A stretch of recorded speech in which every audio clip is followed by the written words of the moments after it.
What's up, everybody? We're back with Fit Down Territory, and if you're watching this, make sure you pass that link around more than Deontay Johnson's getting passed around the NFL. All right? All Yeah, right. Here we that's how go. we're going to start off this episode of Fit Down Territory as we lead into the divisional round of the playoffs of the NFL.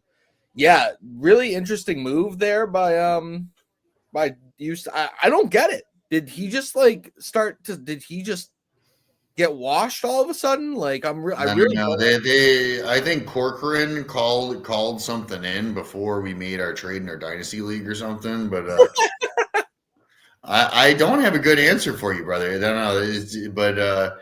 Yeah, he was off to a decent start in Carolina this year too. I Like, thought he looked really good there too. Like, yeah, and he was like a really valuable piece. And then the Ravens go up a third for him, and I mean, I guess we can make a comparison to the Jahan Dotson trade, but who gave up a third and didn't really use him, but he's at least still on their roster, and yeah, they're now like starting to utilize him a little bit, yeah, but for sure. yeah, that's just terrible business by the Ravens to give up a third rounder for a guy. Like, clearly they didn't evaluate him the way they thought they did. I, I honestly feel like they did that so that the Steelers wouldn't be able to get him. Like I straight up For a that third round pick. I don't know. Maybe they If it's like snagging a guy off of waivers, that's one thing. But a third round pick, that's a guy who you're anticipating to start like this year or next year. Yeah, no, you're right. I don't. And then he gets picked up by the Texans, who clearly need like wide receiver help, and he can't get on the field there. Like Yeah, there's got to be some stuff going on behind the scenes. I haven't really dug into like the reports that hard, yeah. but we got to have something coming out here soon. I don't know, but yeah, nonetheless, he's going to be a name to watch for free agency this offseason, I would say. I mean, I guess there's still a chance that if there's an injury to one of these wide receivers moving forward, he could find a way back, but I probably wouldn't expect it at this point. I think he might just need to like take a little time off, and like I think it must be something mental with him. Like he must just be going through something right now, and like I get it, man. You're a wide receiver, like you need to get the football in order to like get paid. Like that's you're like people call them divas when they want the ball. Like bro, like if your job required you to have to like go and get something every single like if you had to produce to make money, like you'd be upset too if the ball wasn't coming to you and if you weren't able to do these things, like especially if you feel like you're still in like good shape. And he was beating people bad early in the season. I have no reason to believe that like that just stopped overnight. There was no injury, there was no so yeah, very interesting name to watch in this off season.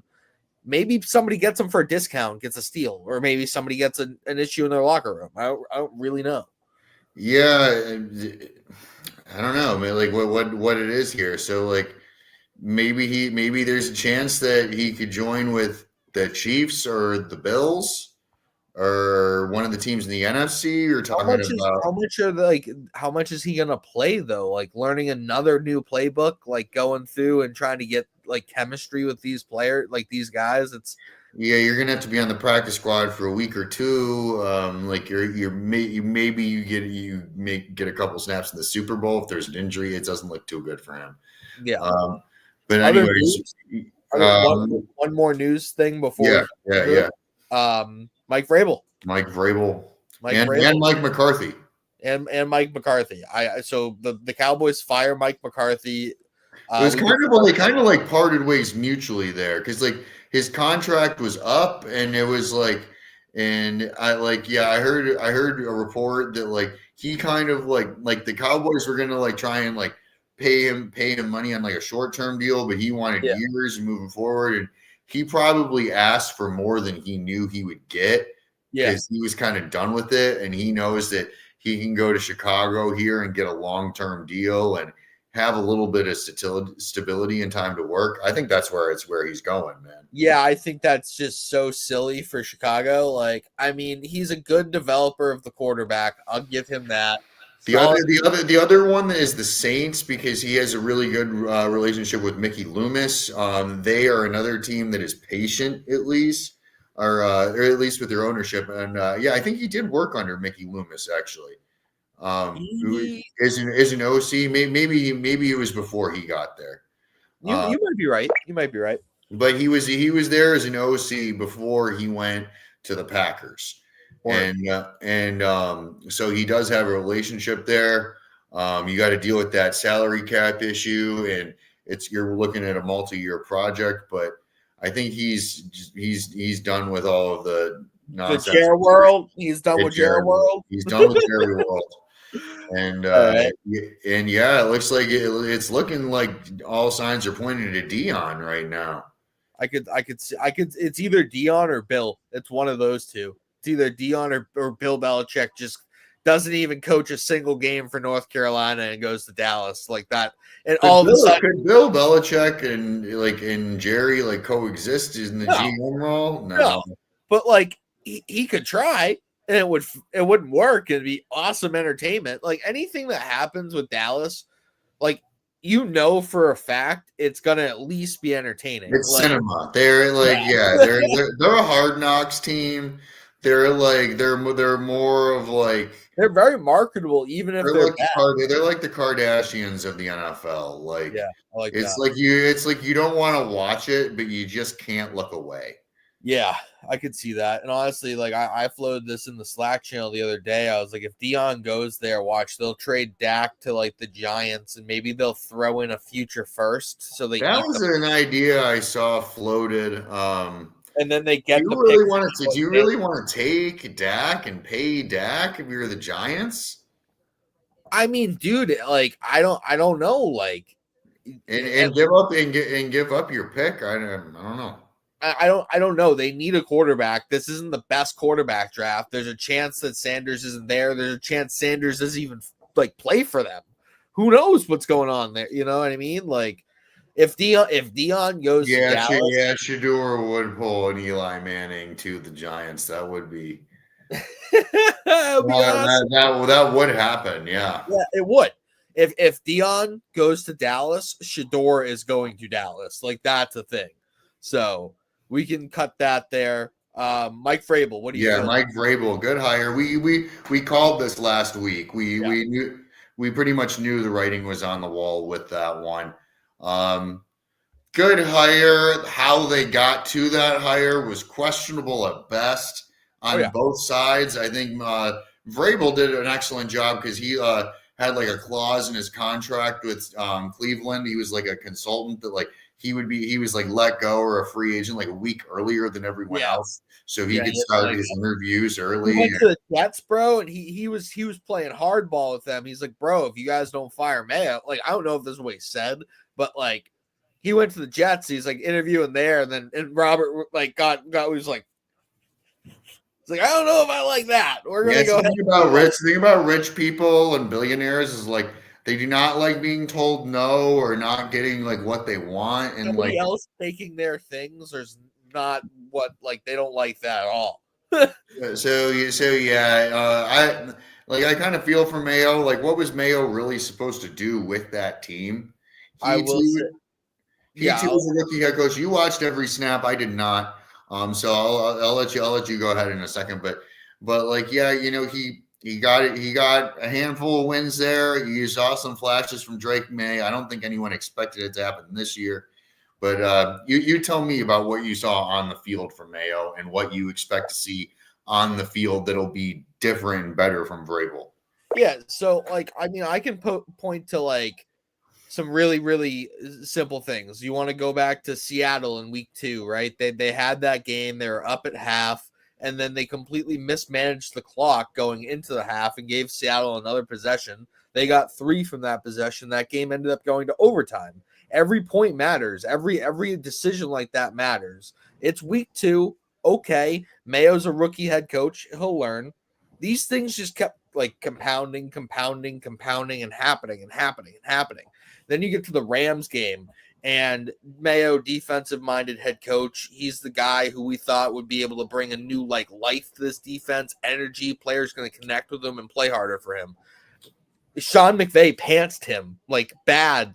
He does that. He does that to people. He does. He definitely does. They're really good coaches too. But continue. The way that he did it was embarrassing. Puka Nacua and Cooper Kupp are going to get over 100 yards against you in the same game when your strength of your defense is your cover cornerbacks and the ability to cover wide receivers like that and neutralize them in a game plan. It just goes to show you dude, if this is your side of the ball, this is your expertise. If you're helping on the defensive side and this is what we're getting, good Lord, man.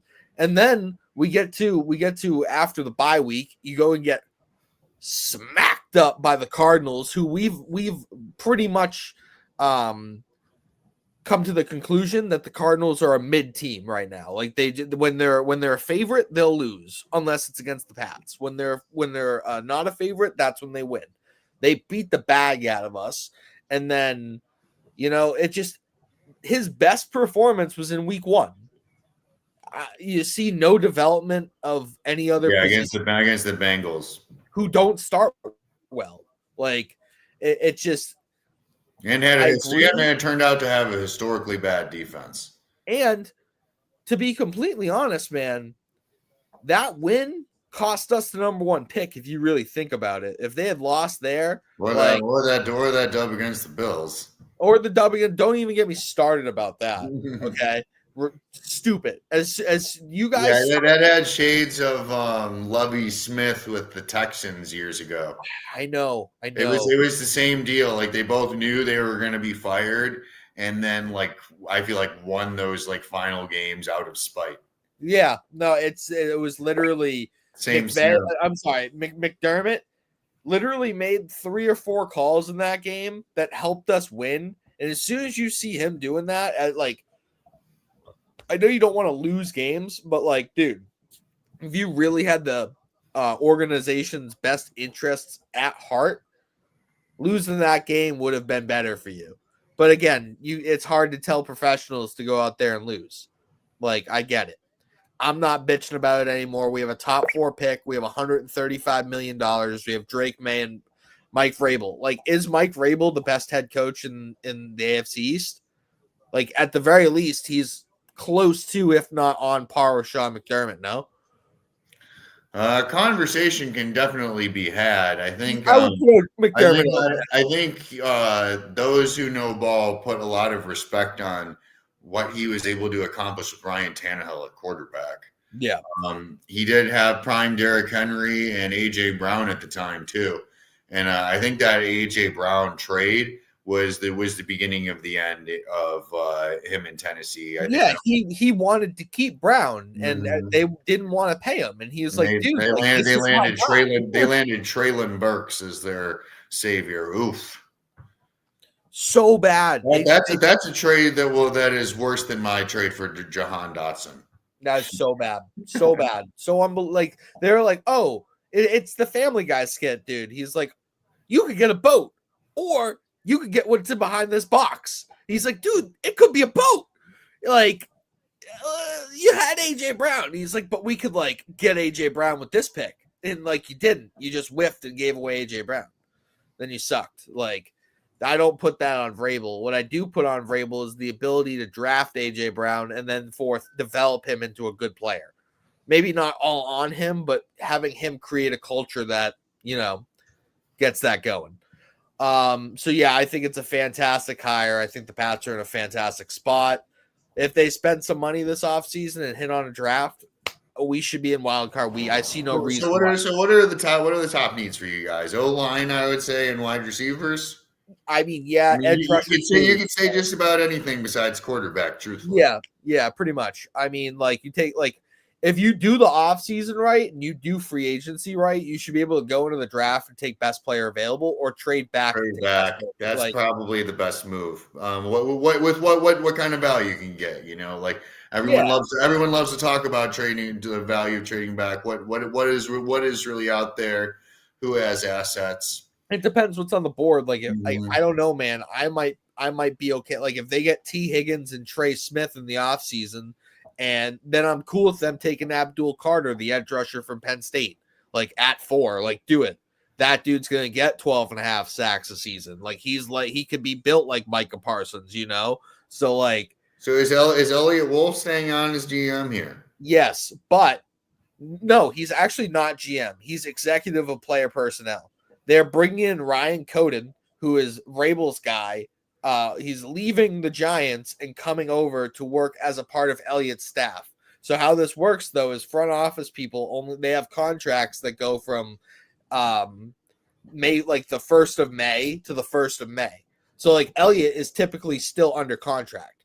And until they, like they're not going to have gut their whole staff and scouting department and do new scouting. They're going to use all of their scouting and make their own decisions. So like Elliott essentially is like head of scouting right now. Like he has a fancier title, but like Vrabel is the guy. He's the football czar. We're moving back into a Bill Belichick style of thinking where like You think either of these guys are going to be at the Senior Bowl with us? Yeah, I know they are.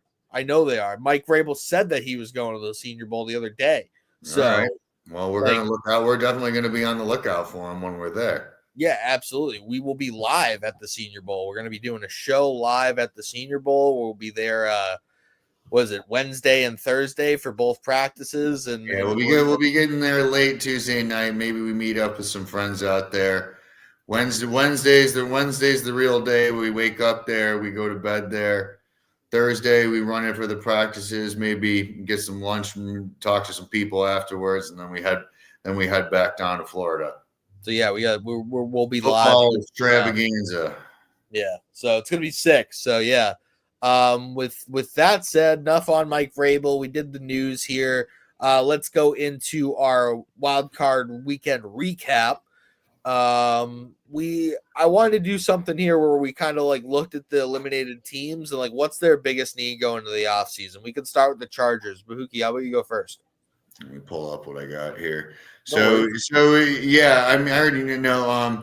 So this team I feel like was ahead of schedule this year. They had a good season, and there every year like there's like a handful of teams that don't make it back to the playoffs this year. So and there's a good chance we're looking at them in this segment here. Are the Chargers one of those teams? I think you're looking at the Chargers and the Broncos and saying it's going to be tough. It's tough to pick 3 teams from a division in any given year to make it back to the playoffs. I would say that I like the Chargers' chance to make it back better than the Broncos. Yeah. At least going forward, I think that the Chargers are closer. Jury is still kind of out on Justin Herbert here. In the Herbert versus Tua conversation, like Herbert really hasn't shown up in the big games when he's needed to. But the emergence of J.K. Dobbins was really good. But I think they need more vertical passing threats here. That like at wide receiver. Lad McConkey's awesome, but he's not really that true vertical threat to really stretch the defense out. Josh Palmer's another guy who was like a second or a third receiver, but like is Quentin Johnston that guy? We've been asking that question for a number of years here. I think a true number 1 receiver would really go a long way in this offense. Yeah. I actually took this segment and I wrote a quick article about it before we went live. And one of the things I said is they need to like the key to this offseason for them is unlocking this offense. And I think what you said is very, very important, getting that vertical threat at wide receiver, adding like another body type, another play style in with McConkey and Quentin Johnson, who I do think are good pieces. What I really think they need is like a difference-making tight end. There's some good ones this year. One of them's going to be at the Senior Bowl. Look out for Harold Fanning Jr. from Bowling Green. Okay, Jim Nagy, right, head of the Senior Bowl.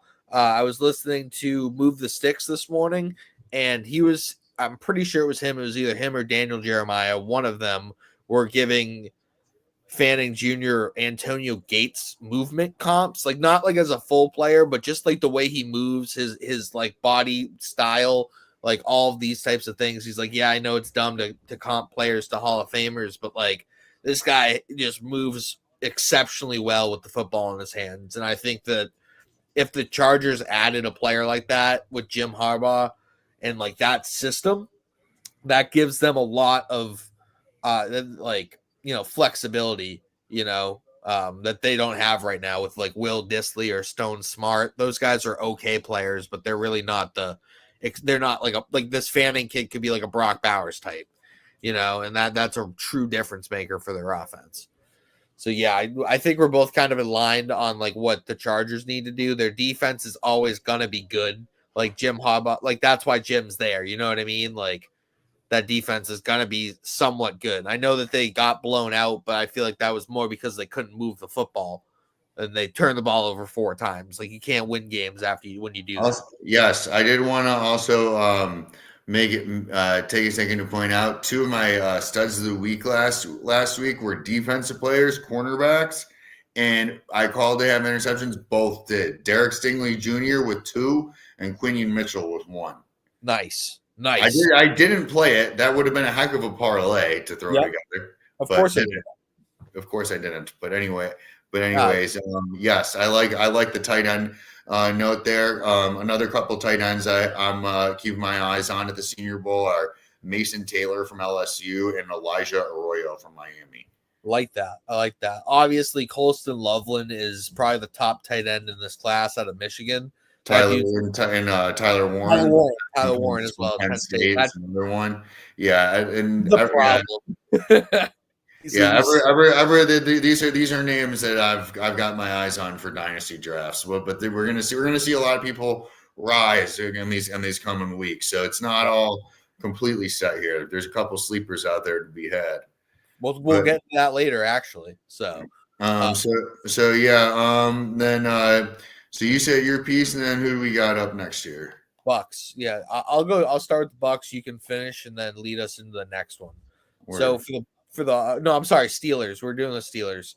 It's a real quarterback option for me. It's pretty simple. Like this whole trying to get by with the unwanted, like with the island of misfit toys at quarterback. Like it's like Mike Tomlin. We know you're a really good coach, dude. We know you can like turn very like slight players that aren't as good anymore, and you can like build a team around like that and still go 500 or better.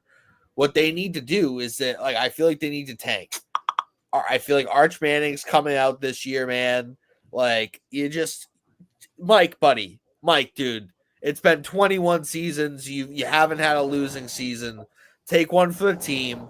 Go and get yourself an elite prospect at quarterback and really start to run this thing. You're in a division with Joe Burrow and Lamar Jackson, man. Like this, not like the Mason Rudolphs, Russ Wilsons, Justin Fields, like this is Kenny Pickett. It's not gonna work, bro. You need something better. So yeah, you can run it on the Steelers now. That's pretty much my whole thing on them. Yeah, no, I've seen Aaron Rodgers as a name floated. Yeah, that's just more of the same. You're just plugging with like shit. Aaron Rodgers at 41. Damn, no good. But yeah, what's how do you fix the Steelers? So yeah, I want to trade George Pickens. Okay. I don't know what this guy's deal is. He's been showing up late. I was scrolling because I was trying to find exactly what it was that he said. But George Pickens and the Steelers offense, yeah, I've seen signs of growth for sure. Reporter, does that make you optimistic going forward, George Pickens? Nah. I watched that. That was awesome, but like also awful. But like, yeah, I mean, I guess if you're one of the other 32 teams watching, yeah, but that's not what I would want to hear. So yeah, you were talking about Devo wide receivers earlier, and I would say he fits the bill. And I myself have about had it with Devo wide receivers. They're just a bad investment, man. Like it's that's been part of the conversation I have with people a lot about the NFL moving more towards 12 personnel versus away and like going more tight end heavy, and like tight ends and running backs specifically are just like usually way better personalities. There are like the Mike Evans, the Keenan Allens, the Amari Coopers out there that do Even like they have some of that in them. They just don't like show it as much, and that's fine. You need to find that but balance. that's about as good as you can hope for as a guy who's quiet and puts his head down and works. But like that's not most of these guys at this position. And yeah, Pickens seems like he's checked out. I don't know what his value is here, but I think that they should move on from him personally. And I they think should. they get like a decent 3rd round pick for him. I mean, They're he's going to still have Roman Wilson coming back. He was really on IR all year. Hopefully, he can develop. But I think they should continue to build in this wide receiver room. I like their running backs, and their O line still needs a lot of work. It's this is not the Steelers O lines that like I grew up watching. That's for sure. Yeah, for sure. I get that. I don't know, man. I just feel like they could fix all those things, and if they still have Kirk Cousins, Aaron Rodgers, Sam Darnold, fucking Jameis Winston, name somebody, man. Like that's not going to get. This is what their ceiling is going to continue to be is they're going to win 10 games, get getting blown to out the playoffs and having a first round exit. Yeah. The way the AFC is right now, like it's the same 4 teams in the divisional round from last year. Yeah. And all of those teams have pretty good quarterbacks. CJ Stroud, I think, is still lagging a little bit behind the other 3, but I would still take him over most of the other AFC quarterbacks outside of like Joe Burrow. Yeah, I get that. I get that totally. All right. Do you want to lead us into the Broncos? Yeah. So yeah, you had some good ones here. The one one of the ones that I noticed was PJ Locke watching this game. He like I heard Jason McIntyre on the Herd say point out that he was literally like the last ranked safety in the NFL, and so I like went to investigate further, and I went to Did you find out it was true?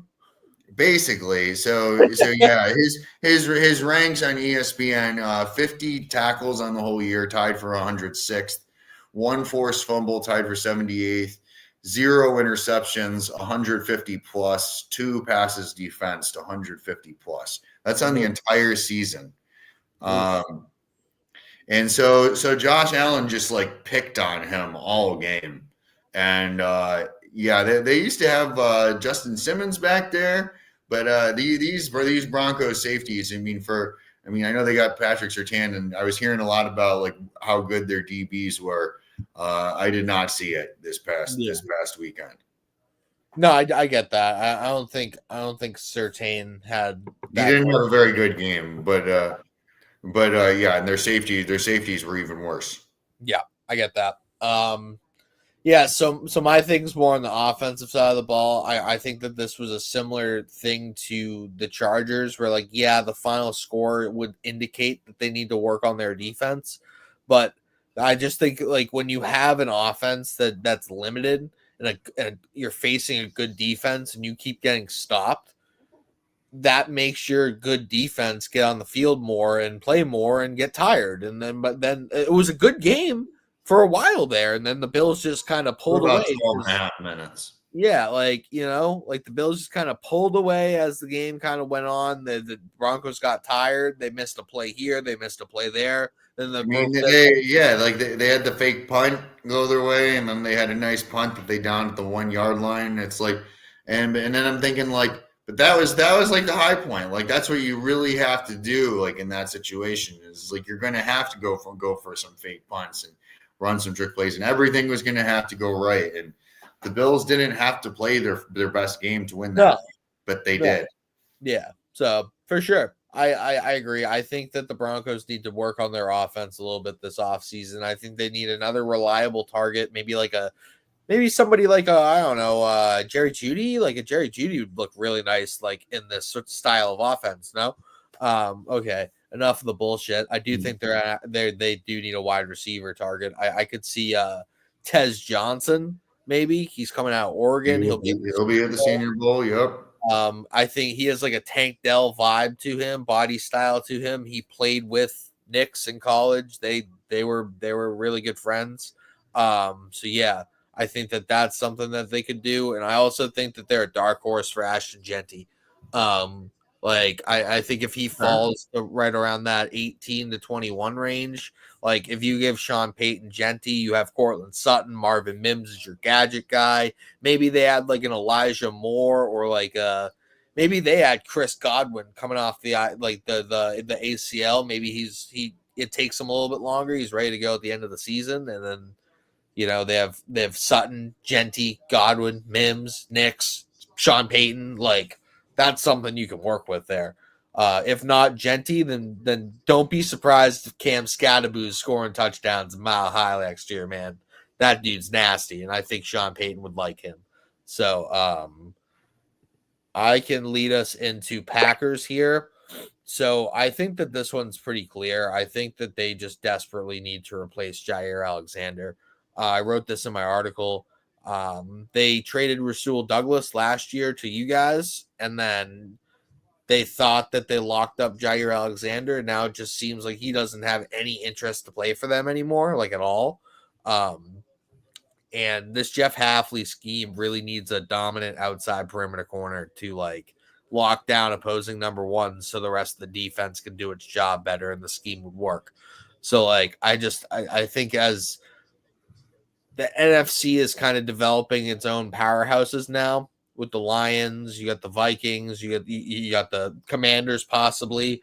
Like these teams all have great wide receivers and great cornerbacks. You can't stop them unless you have a good secondary, and that's where it starts for them. So yeah, how do you feel about the Packers? What's I don't like? Yeah, cornerback is a good one. They're a pretty good team. I know, they're really well rounded, and so you got to really kind of be nitpicky here. And mine I've chosen I don't even like my own pick that much, but I don't know how I don't like their wide receivers that much. And like a lot of them are young too, and like they've invested draft capital here, but none of them are really that reliable. I feel like, and when someone's starting to get some momentum, they get hurt. A lot of these guys are in and out of the lineup. Christian Watson, Romeo Dubs was kind of having a good year, but couldn't stay on the field. Christian Watson was a ghost. His hamstring is cooked. Watson's hamstring is cooked. Jaden Reed, man, he was a sicko his first 2 years here, and then really fell off pretty hard this year. Well, I'll tell you why. I mean, they completely changed their style of offense. He was going off when Jordan Love was throwing 35, 40 times a game. They get Josh Jacobs, and now they're throwing like 15 to 25 times a game. And like when you have that many good wide receivers and that like deep of a target tree, it's really hard to for all of these guys to be successful, which means none of them can really get into a rhythm, I guess. I would think at least like one of them could be successful. I don't know, but I think a lot of them were kind of dinged up at awkward times. But I say keep adding talent to this wide receiver room until someone emerges. And at least be like build competition. I'm not saying like you have to necessarily cut any of those guys because you could trade one. But I think you got to keep adding talent because I just don't see it yet. With when like you look at the rest of their division, you're talking about the Vikings wide receivers, you're talking about the Lions wide receivers. Shit, you're talking about the Bears wide receivers. Yeah, like the Packers might have like the worst wide receiver room in the division. Yeah, I mean, it just speaks to how good that division really is because it's not a bad room. I feel like it lacks like a leader, which you're right. Like maybe they bring Chris Godwin. Like maybe that's a team for Chris Godwin. Yeah, that could be a piece. I don't feel like it's that far off. They got to stay healthy and kind of like figure out what the pecking order is there. I don't know, but it's just like. It just seemed like too Devontae Adams back in Green Bay. Oh, that would be it. I mean, shoot. anywhere besides the Jets. That would do it. Like that, you want to establish a pecking order. There you go. He can go in there and be like, "Yo, I'm getting my 15 targets, homie." All right, so I think that's Bucks good are for the next. Packers. Bucks are next, yeah. So you can go first, and I'll take it next after that.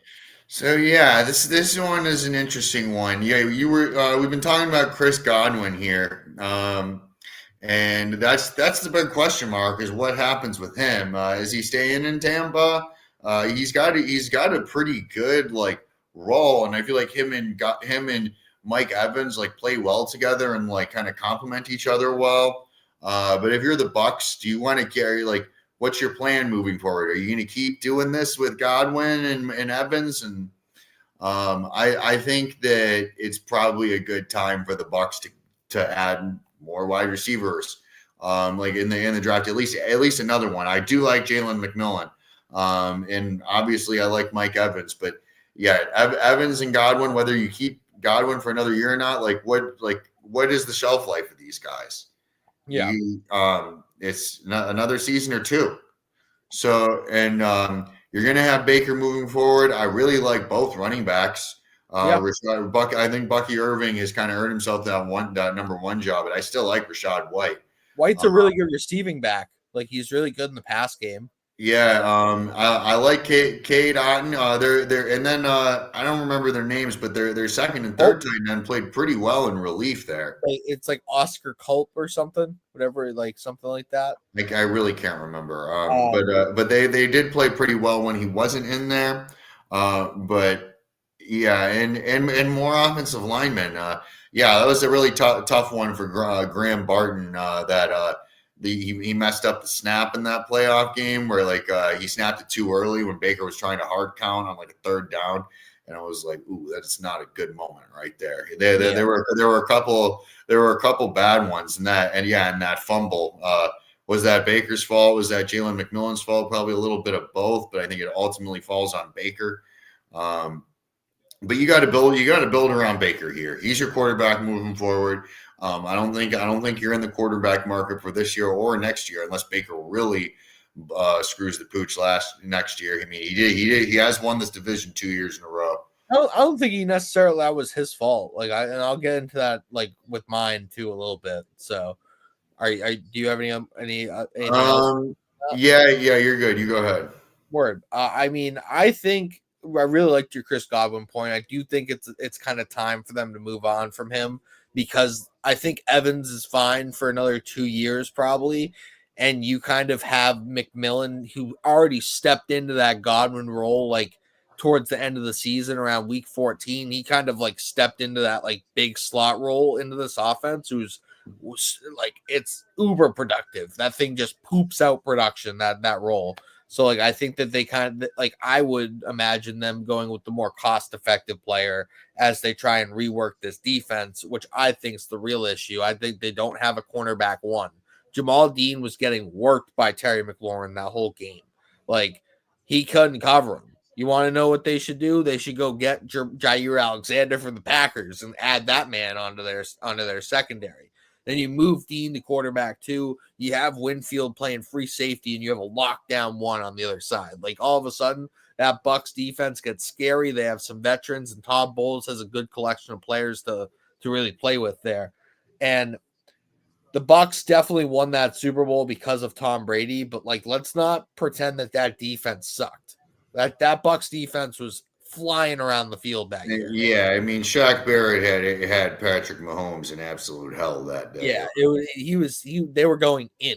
So when it comes down to it, you need your defense to show up in these games. They didn't show up against Daniels, and that's why they're not here anymore. So that's kind of how I feel about the Bucks, which sucks because like don't get me wrong, love Jaden Daniels. I was really high on him in the draft process, but I really like Baker Mayfield's one of my favorite players in the NFL. I think like that's tough moment for Baker there. Yeah, he's heavily disrespected. Really like to see him moving forward, but like I don't think that there's big trouble in Tampa. So I think that that Liam Cohen, if he stays here, like that team's gonna be just fine. Moving into the Vikings, So I had more tackles here, but when I actually looked into it, they might need to sell their soul to the devil or something to like get out of this just thing that they got going on. No one gets less out of spectacular regular seasons than the Vikings do. Like I can't even call them choke artists because every like they're basically like the Cowboys without America's rep. Like they'll have an excellent regular season, just get smoked by somebody they shouldn't get beat by. I mean, the Rams are a little bit better, but like no one's forgetting about that Daniel Jones debacle a couple of years ago when he beat you guys in the playoffs. Unfortunate. So, Kevin O'Connell, buddy, like, you guys better pray to God that JJ McCarthy is your version of Patrick Mahomes because I think he is a lot like Andy Reid in Philly. He has a lot of this offensive. He's super, really good offensive mind. Gets really close. Just I don't know if he has the quarterback. Like that might be the issue. And maybe JJ just like kind of soaks everything in, comes in and acts like that dude who gets him over the top. And that's why I think Vikings fans need to pray for. Because like, how much better can this team get? Really? Like, how many more weapons can you have? Like, you have great tackles. You even went and got like a first round depth tackle who didn't play that well in Cam Robinson, but like that's your second left tackle. You know what I mean? Like, what more can you do? You know what I mean? So that's there's a couple different ways to go here. So the Vikings have like no picks in this draft too. They after their first round pick, they don't pick again until the fifth round. I want to say. Damn. So the Bills were beneficiaries of that loss. We own their second round pick.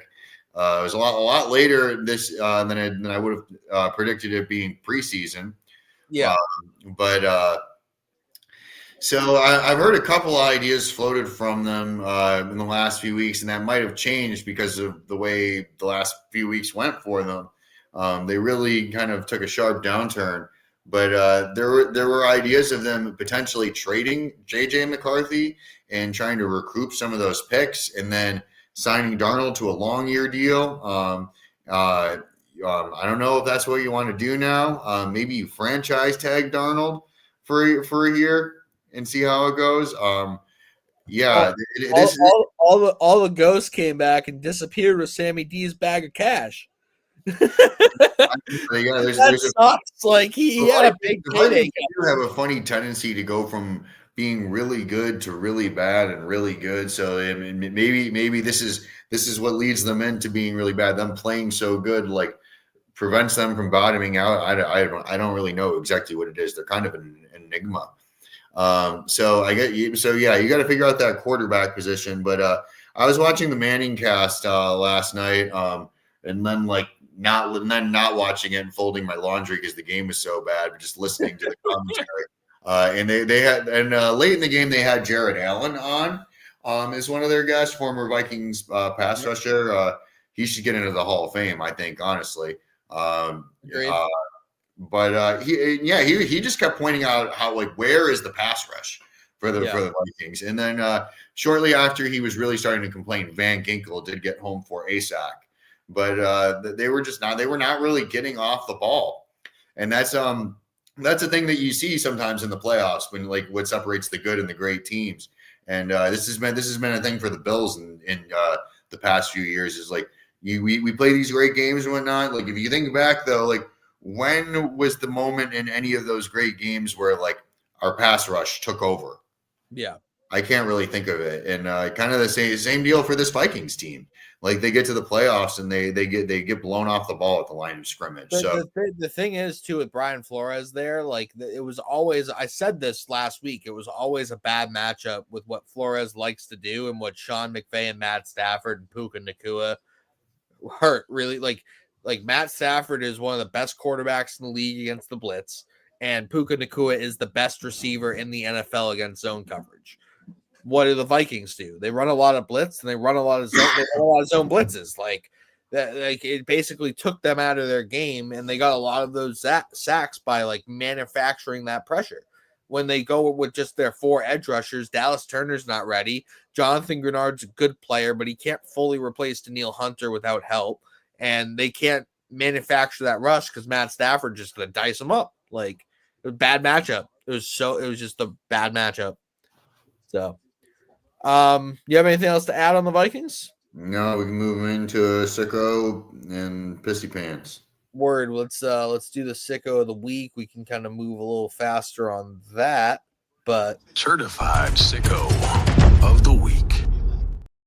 You always gonna see Baker Mayfield with the chain in his mouth. My certified sicko this week, though, is Derrick Henry. Homie's running like he's 21 years old still. He's averaging 6 yards a carry at 31 years old. That's the most in his career.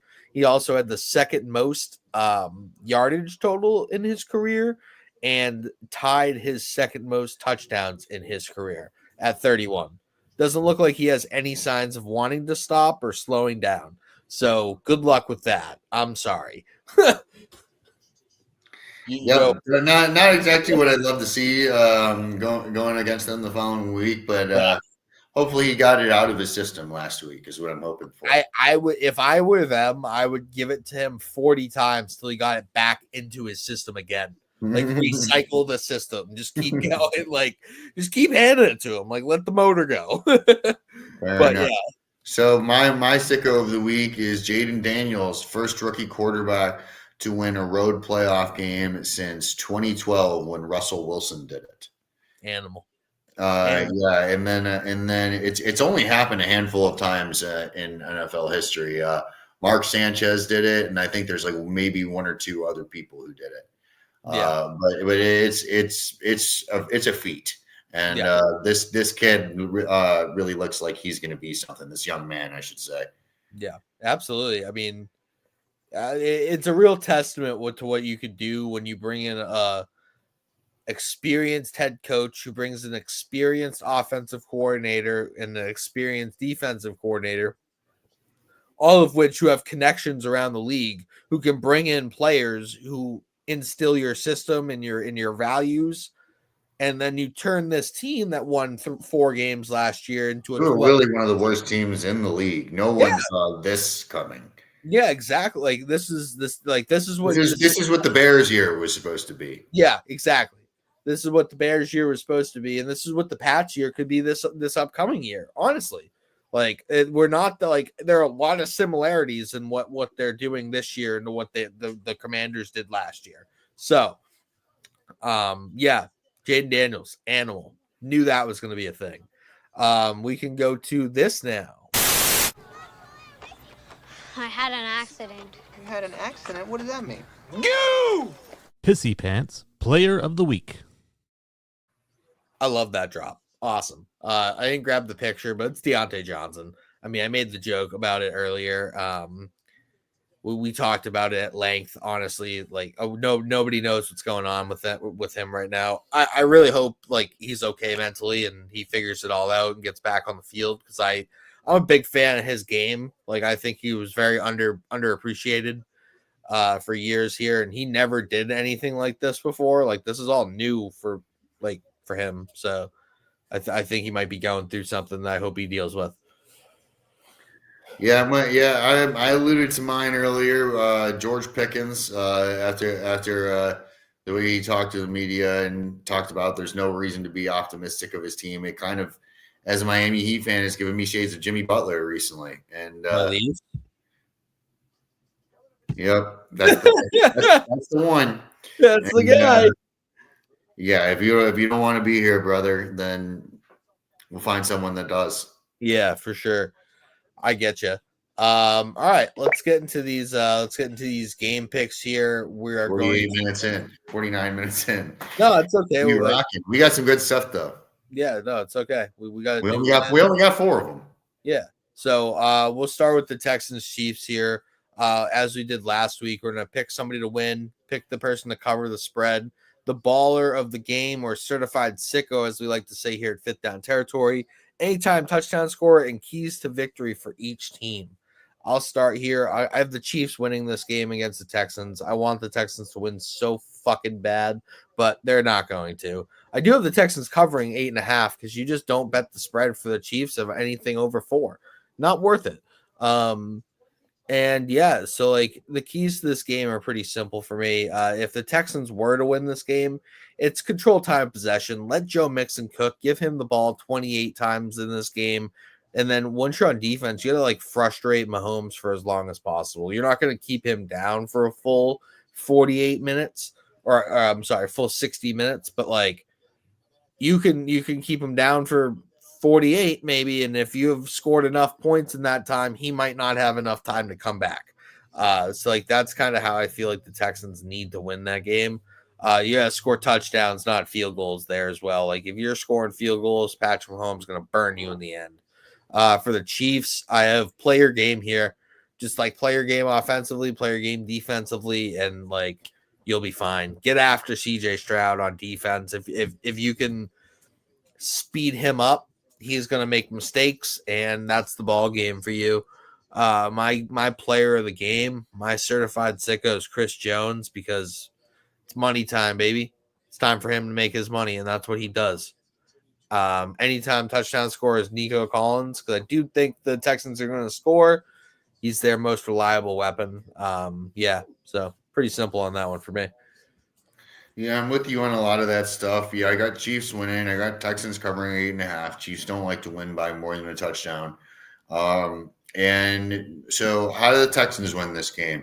I said scoring 30 points because that's not a thing that the Chiefs generally like to do. I think 30 is like the most that they have scored. And it's a lot of the little things here. They're going to have to do all the little things right. This is kind of like talking about the Broncos versus the Bills game last week.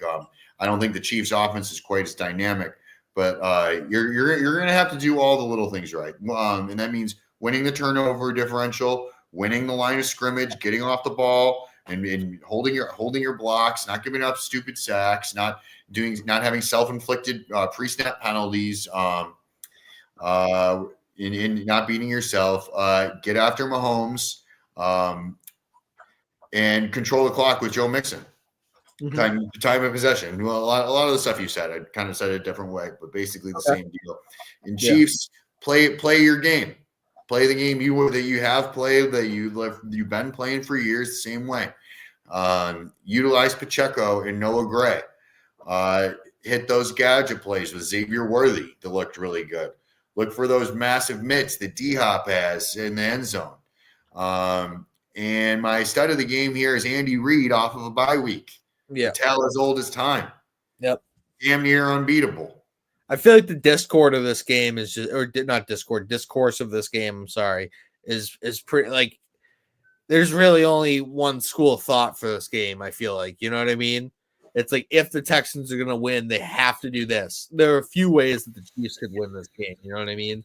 And I feel like we'll have that like kind of wrapped up. So how about we head into Commanders Lions? Yeah, Commanders Lions Saturday Night Football, baby. You could go first. So I got Lions winning. I got the Commanders covering 9.5. A lot of points, dude. Yeah, I think there's going to be points scored on both sides here. The Lions do struggle with mobile quarterbacks. I still like the pedigree that the Lions bring. This is another road playoff game, and this is going to be a way more hostile environment in Detroit than it is in Tampa. I've been to both cities, and Detroit makes Tampa look like Disneyland. And it's going to be loud at Ford Field. And how do the Lions win this game? They are going to get back to the old method of smashing them with Monty and gashing them with Gibbs. Mm-hmm. I'm looking forward to seeing Montgomery back in the lineup. And they like to hammer with him, and then you're watching the game, and you're like, do you guys know you have Jahmyr Gibbs? And then Dan Campbell's like, as a matter of fact, I do know that I have Jahmyr Gibbs. There he goes for 60. There he goes. He's running. Yeah. And and then where are we at here? And take what they give you and don't get too overly aggressive. Kick the field goal. Yeah. If it's there, take the points that are given to you. Like, and I don't know, maybe that's like asking water not to be wet with Dan Campbell because that's who he is. But those really aggressive decisions. When they lost the game in the playoffs last year, I was saying like you can get away with those kind of decisions against Atlanta in October, but you can't get away with them against San Francisco in January. And so same kind of deal. It's not quite the same scenario as it was last year, but play smart, play within yourself. On the Commander side, let JD5 be great here, and get him moving and use those legs. Call a lot of RPOs and play action bootlegs and get him rolling out to his right. And yeah, the Lions struggle against mobile quarterbacks, and we saw him pick up. That was honestly one of the stories of this wild card weekend was mobile quarterbacks and picking up first downs on third and fourth down specifically, like those third and threes and fourth and ones, fourth and twos. Like it seems like 80% of the calls are designed quarterback runs at this point. Yeah, I get you, man. I get you. And win the turnover battle. Gibbs is my stud of the game. Monty is my anytime touchdown scorer. You go. Sonic and Knuckles, baby. I do have the Lions winning this game. I was actually really close to picking the Commanders, but I don't know if I can do that just yet. Obviously, if I'm close to picking them to win, I have them to cover the 9.5. I think that this comes down to 3 points here. I really do. This is going to come down to a field goal. I think that this will be the highest scoring game of the slate here. For the Lions to win, win the trenches. You have to win the trenches. Your offensive line needs to be better than their defensive line. Your defensive line needs to dominate their offensive line. You need to dominate the run game on offense as well. Like Jahmyr Gibbs, David Montgomery, a lot like you said. Like give these guys the ball, use that clock, keep Jaden Daniels on the bench. Like don't even play that game with them. You don't if you get into a shootout, then it's a shootout. You don't really need to get into a shootout with them, I don't think. I think you just overpower this team, really. Then for the Commanders to win, I said it was similar what you said about Jaden Daniels about letting him play, but I said don't make him be a hero the entire game. Keep it close. Keep your offense efficient, organized, and doing the right things, and then let Daniels be a hero when it's time to be a hero, because he's shown he can. Don't put too much on him. You gotta let him play his game. Let him get into his game, because once he gets into a rhythm, that's when he becomes dangerous and this player that everybody is very afraid of. So yeah, I think that's pretty much how they win. You gotta let him pick his spots. Also, Detroit bye week, they might come in looking at the Commanders rookie quarterback, they got Dan Quinn. I don't know necessarily. They might come in sleeping in the first quarter, and they hope that happens. If you're a Commanders fan, that you get to punch them in the mouth and get a lead, that would be really good for them. But yeah, for my sicko of the game, I actually have it be Kirby Joseph. He's one of their best players, one of their most consistent players. All pro. Yeah, he's a ball hawk. Him and Brian Branch gets a lot of the attention because he makes a lot of the flashier plays, but Kirby Joseph's always making the play that's there for him. And that's really important when you want to win games like this. Make the plays they're there for you, man. And then my anytime touchdown scorer is Terry McLaurin. This dude finally has a quarterback, and he's just showing how dominant of a player he is, dude. It's so fun to watch him succeed. So can't be happier about him balling out. I can lead us into Rams Eagles here. Where this is one where we disagree a bit. I have the Rams win this game, man. I have Ram winning, covering, and how they do that is they gotta play their style. Run with Kyron Williams, scheme Puka open in space, give Cooper Kupp the mismatches in the middle of the field, and let Matt Stafford cook.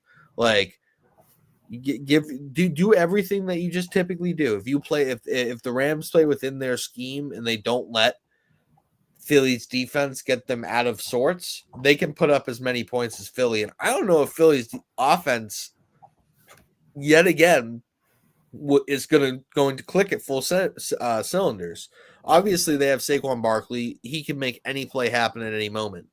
If they do happen to bottle him up and they have to rely on the passing game early, they could run into some issues. So I think that's where the Rams win this game is bottling up Barkley, forcing them to throw the ball and getting Hurts out of rhythm.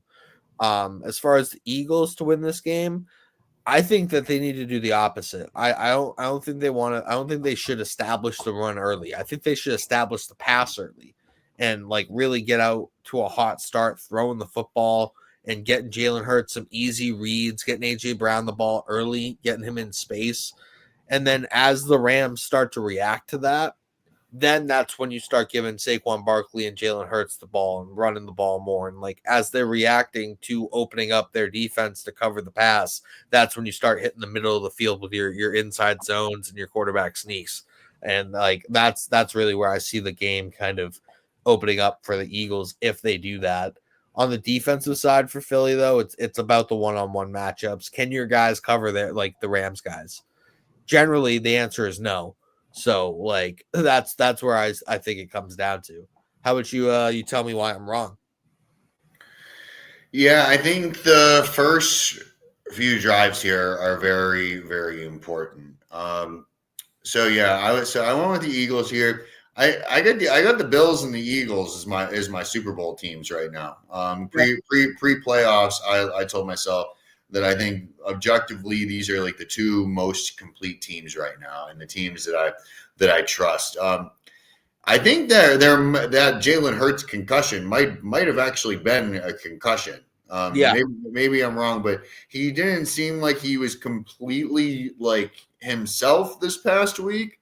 But I do expect him next week to be better. Yeah. And so yeah, I think that they're going to win this game much the same as they have the rest of their games this year, controlling the pace of the game with Saquon, and dominating the box on defense, and don't let their offense start hot. Like the Eagles need to get out to an early lead here, or at least like stay on pace with them. I kind of like what you said. Like I don't like the Eagles' chances in a shootout. I think that like the ceiling of points is probably higher for the Rams. Yeah, I would say the floor of points is higher for the Eagles. which is crazy. The Eagles have the offense to score points. It just doesn't seem like they're connected in a way that like they could put up 35. The Rams fucking can put up 45. I feel like at any given moment. Like yes, but yeah, I like the Eagles defense a lot better than I like the Rams defense, and and a lot of credit to Puka and Cooper Kupp because they decimated my team. But these Eagles cornerbacks are playing pretty good ball this year.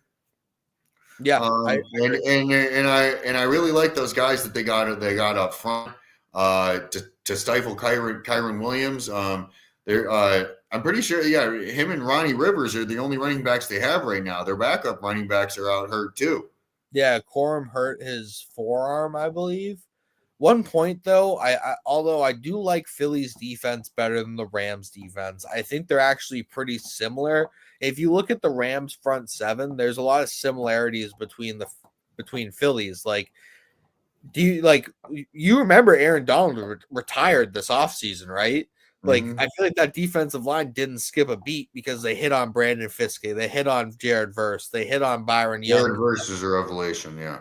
They hit on Kobe Turner. All four of those dudes are playing meaningful snaps for them. Like, if they could do that same thing that they did in the front four there in the secondary and draft those players, develop those players, watch out. Like, McVay has a top 5 defense. Like, those dudes in the front can play. So, I will say, obviously, Philly is like 2 steps ahead because they have those secondary pieces now in place. And like you said, Philly is a problem on defense because like they have that similar trajectory, I feel like. So yeah, with my stud and anytime touchdown scorer, I'm going with the Philly special that I've been calling all year and not apologizing about. Saquon, stud of the game, Jalen Hurts, anytime touchdown scorer.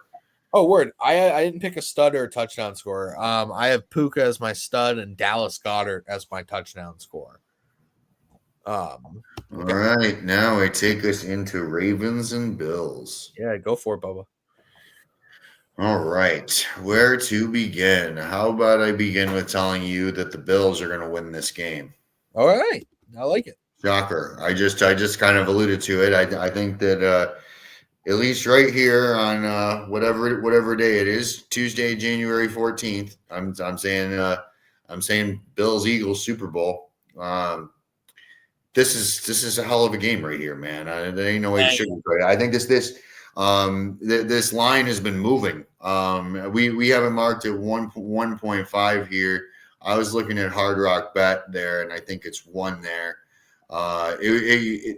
Yesterday the Bills were a 1-point favorite, and it swung to the Ravens being a 1-point favorite. Yeah, it's still 1 on the Hard Rock Bet app, but 1.5, splitting hairs here. But that's a 2-point swing. So I'm curious as to what changed, if that's all based on how the public is playing this game. Is there? I was looking into Zay Flowers news, and John Harbaugh did not sound that optimistic. He's like, we'll see. It doesn't sound like he's going to practice this week. Like he might warm up. Like on game day, it'd be a game time decision. But even if he does play, I think he's probably a decoy. I don't think we're looking at a Pro Bowl version of himself. Yeah. So yeah.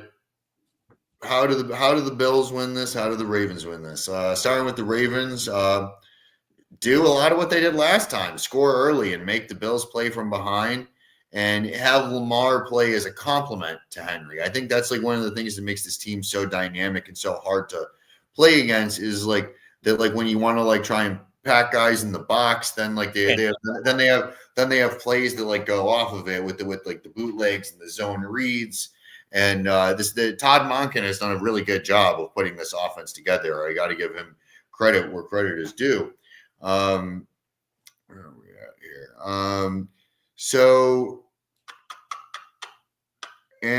Yes, the linebackers here are my biggest X factor, and how they're going to match in the slot corners. How are we going to match up against their tight ends?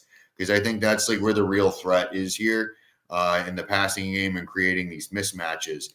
In that first game, it's worth noting that we were without Terrell Bernard, Matt Milano, and Taron Johnson, all main players for us. Taron Johnson is questionable. He did clear concussion protocol, but was questionable with a neck injury and didn't return to the game. But those are all main guys. Taron Johnson won the playoff game for us against the Ravens last time they came, 21. So yeah, it's going to be a lot of winning these one-on-one battles. Special teams. What's the win going to be like? But both of these kickers have been kind of liabilities this year. Tucker, we know, is all everything, but this was not a great year for him. Nor was it for Tyler Bass. No. He did hit a 60-something yard banger to win it for us against Miami. It was a big one. Yep. But yeah, and last time we were in this game in divisional round in Buffalo, Tucker missed 2 field goals. And so all these little things are going to add up. On the Bill side, yeah, I said linebacker and cornerback. That has to go with those tight end linebacker matchups. I said that on both sides. Yeah. And I mentioned this earlier. The D line getting off of the ball. This is a legacy, career-defining moment for Ed Oliver. I like it. Like he's been like kind of back and forth, and like usually when Bills fans start to talk shit about Ed Oliver, he comes up with a big game for us. This needs to be another one of those weeks. Like we're asking a whole lot of him here to shore up the middle of this defense is one technique. Also a massive game for Terrell Bernard right behind him playing in the middle. These guys got to get off the ball and have a really strong first step and wrap up. They cannot let Derrick Henry get past the second level, and you cannot let him get a full head of steam. I know that's easy. It's easy for me to say sitting here in my chair, but that's what I'm asking you to do if you guys want to win a Super Bowl. And win the turnover battle, and the team who plays better on special teams likely wins this game. My 1A stud of the game is Ed Oliver. My 1B stud of the game is Terrell Bernard, because they both have to be if we're going to win this game. And my anytime touchdown scorer is James Cook. Word. Sorry, my TV was doing something weird there, so I was just kind of zoned out for a moment. But yeah, I agreed with a lot of what you said. I have the Bills winning here as well. I have the Bills covering the +1.5. Um, it's such a tough game to call, dude, because I like think it's like 28-27. Yeah, I was gonna say like I think they got the line right with it being a point. I think this very likely is a 1-point game. Could come down to a made or missed 2-point conversion on either side, or maybe yeah, missed the goal. yes. I mean, for the Ravens to win, it's pretty simple. Derek fucking Henry, give him the ball 35 to 40 times this game. I really don't care. Like you said, Lamar is complimentary in this type of game to Derek Henry. When you played last time, what happened? He gave the ball to Derek Henry and he ran for 95 yards in the first play. 87. Whatever it was. Let's not get carried away here. Whatever it was, he ran for almost It was 25 a gut punch. That was a hours. haymaker. Yeah, going back, I remember saying it on the show that after that it happened. Like back in my playing days, like when you see a guy go from the first play from scrimmage to the end zone, that is demoralizing for the end. You're like, oh boy, here we go. This could be a long. You're like, yeah, especially that dude, where it's just like, damn, man, I gotta tackle him for the rest of the game. Cannot have that happen again. No, can't let him get to the second level. Yeah, we started having more success later when we started packing more guys in the box. You got to make Lamar beat you, especially if Zay Flowers is out. So, like the other thing with that too, the other reason why I say give Henry the ball that many times because you're keeping Josh off the field with the longer that your offense is on the field. You give him less chances to get into rhythm, and this Ravens offense, our defense has been known to frustrate Josh Allen at times. Like if you keep him off the field for these long 7-minute drives, right? Let's say you score 2 touchdowns in their first drives. You know they're up 14-0 because Josh threw a pick in one game, one, and then went 3 and out in the next drive. Like that's how they're going to win this game, the Ravens.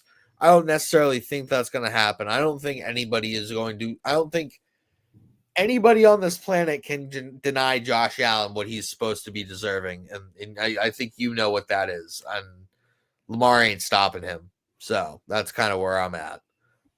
For the Bills here, it's just like beat the Ravens at their own game, be tougher than them, win at the line of scrimmage, force Lamar to make the back-breaking mistake late, and make sure James Cook's your sicko.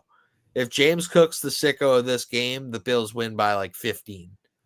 And then I have Lamar scoring a touchdown because I just think in this type of matchup, Lamar is just there. So yeah, that's our those are our previews. Let's run into our Senior Bowl standouts real quick, and then we can get out of here. We're gonna go more in depth on this as it comes up. Yeah, this is a little preview action. Just a couple of players here. So 3 players that I'm most excited to see when we get down there are Jaden Higgins, wide receiver for Iowa State. Sorry. Harold Fanning Jr., who I talked a little bit about before. He's the tight end for Bowling Green. And then Emory Jones, who's the offensive tackle for LSU. Those are all 3 players that I'm like super, super excited to see live in these one-on-ones. Like, I think Jaden Higgins is going to be like a T. Higgins prototype. Same body size, same last name, same type of game. What's it called? Who else did I say here?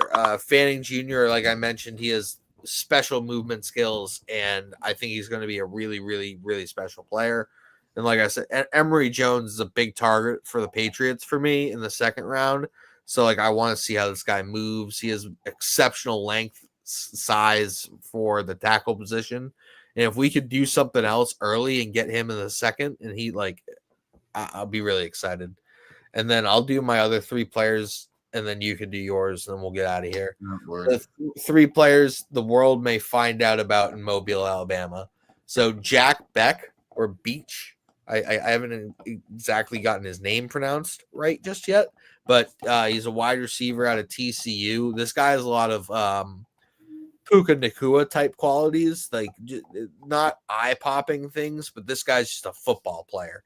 So that's what I like about him. Then RJ Harvey, running back from UCF. This kid can do it all, and he's game-breaking speed. He has make you miss stuff. Like he has all the tools to be an elite running back in the next level. And then some people might know about him already, but Princely Uman Milan, I didn't say that name right. But yeah, I got him on my list. I don't think I'm going to say his name right either. It's okay. This dude's gonna show up to the Senior Bowl and make everybody's eyes pop. True football player, going to be a real difference maker at the second level. Honorable mentions Landon Jackson. That dude's 6'8", I'm pretty sure, at the edge position for Arkansas, or 6'7". Yeah, he's going to be an issue as well. So hit me with your players, Boot. All right. So I got Riley Leonard up there first. Okay. Notre Dame quarterback, transfer quarterback. I would love it if I could see him put on a better performance than Hartman did last year. My God. Yeah, Sam Hartman. Yeah, that was absolutely atrocious. I remember saying, because I grew up a Notre Dame fan. USF's my alma mater, but very much looking forward to watching Riley Leonard play in the national championship here. Ohio State's quarterback is going to be at the Senior Bowl too. We got a pretty good crop. Jalen Milroe is going to be there. Yep. Dylan Gabriel is going to be there. We got a pretty good group of quarterbacks to watch. But yeah, Princely Umamilan. That's how I'm going to say it. We did the same thing. Edge out of Ole Miss. The main reason I'm interested to see this guy is I've seen a lot of mocks with the Bills going after him in the late first. And if this guy's kind of like a late first, early second, this could be a guy who maybe get someone trades up to get at like pick 31, 32 if they want to get him. Like this is, I think, where I see that guy going, and he could like be a really great late sneaky day one pick. Maybe not that sneaky for the real football people out there. And so, I went, and then the third one I went with is Elijah Arroyo, tight end from Miami. Truthfully, you can plug any of these tight end guys in here. I'm honestly excited to see how these guys look going up against like NFL level competition. Elijah Arroyo is the Miami tight end, and he was honestly a 1-year wonder. Had like 11 receptions in his first 3 seasons, but then Cam Ward came to town, and he like was a revelation. Was averaging 17 yards per catch. Totally different quarterback and system structure there for him. So and so now what does he look like when he's got other NFL type guys throwing the ball? I'll also go into players that the world may find out about. Again, some of you guys may know about these. Mason Taylor, son of Jason Taylor, and therefore nephew of Joy Taylor. I digress.